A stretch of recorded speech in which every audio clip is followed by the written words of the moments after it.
Estamos falando de um povo que foi liberto pela mão poderosa de Deus. Estamos falando de um povo que viu tamanho poderio de Deus. Um povo que por muitos anos, sem ouvir Deus falar, viu Deus agir. Por muitos anos, sem ouvir Deus dar uma resposta, viu Deus agir de uma forma sobrenatural. Diz a Bíblia, irmãos, no seu livro do Êxodo, a saída do povo de Israel do Egito para uma terra prometida. Glórias a Deus. A Bíblia nos revela, irmãos, que os filhos de Deus, os filhos de Israel, os israelitas, estão num momento difícil. Que momento é esse, irmãos? O momento que estão sendo escravos, num período que era para estar adorando. Aquele povo estava sendo escravo num período que já era para estar adorando a Deus. Preste bem atenção na palavra que Deus colocou no meu coração.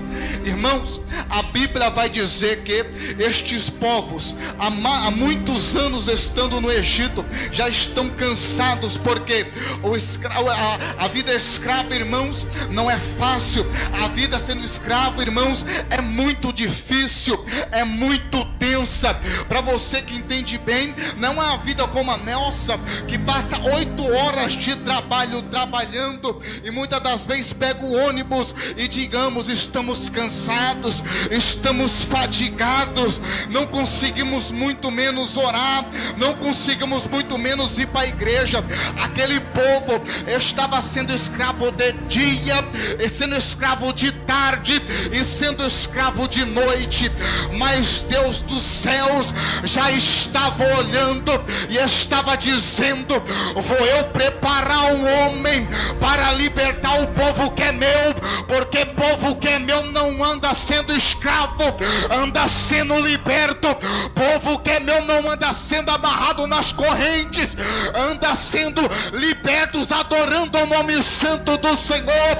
E só quem crê nesta palavra, que não é escravo, mas é adorador, que não está preso, mas está solto, que não está preso pelo poder do inimigo, mas está solto pelo poder da palavra, já vem adorando a Deus nesta noite. Eu quero dizer nesta noite aqui, pela autoridade que é da palavra de Deus, que o mesmo Deus que fez aquele povo de Israel crescer, que o mesmo Deus que fez aquele povo de Israel multiplicar, é o mesmo Deus que vai te fazer crescer na terra do inimigo. Aleluia. Crente que é crente cresce na terra do inimigo. Aleluia. O inimigo pensa que está comandando, mas é nós que estamos crescendo.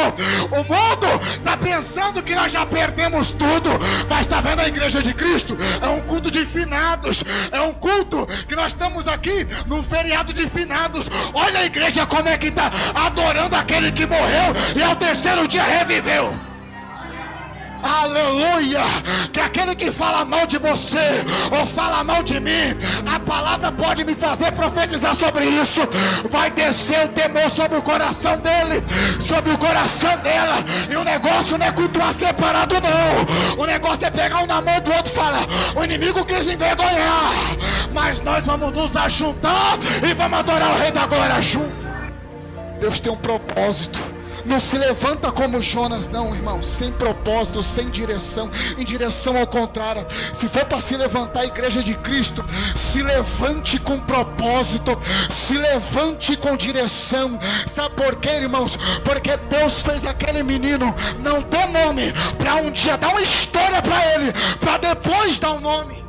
Que quando Deus quer manter uma pessoa viva, não há ninguém que consiga matar.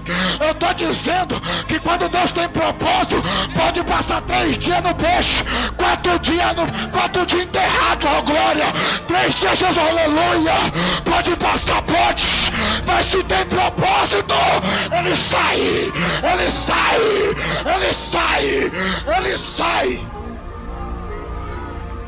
O povo que nós andamos, muitas das vezes, adora, gosta de nome, mas não gosta de história, sabendo que para nós estar aqui, teve uma história. Não teve só um nome, teve uma história. Que história foi essa?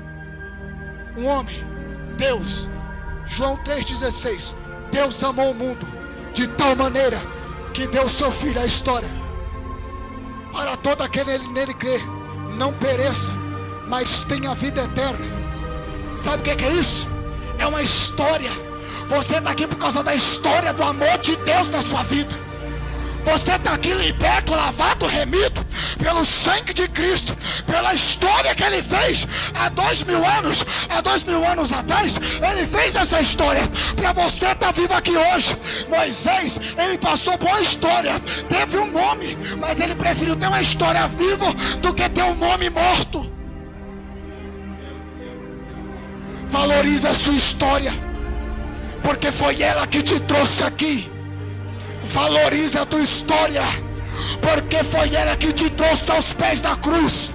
Tem gente que tem vergonha do passado. Eu não tenho não, irmão. Sabe por quê? Porque envergonhado é Satanás que perdeu pelo Deus que fez a história.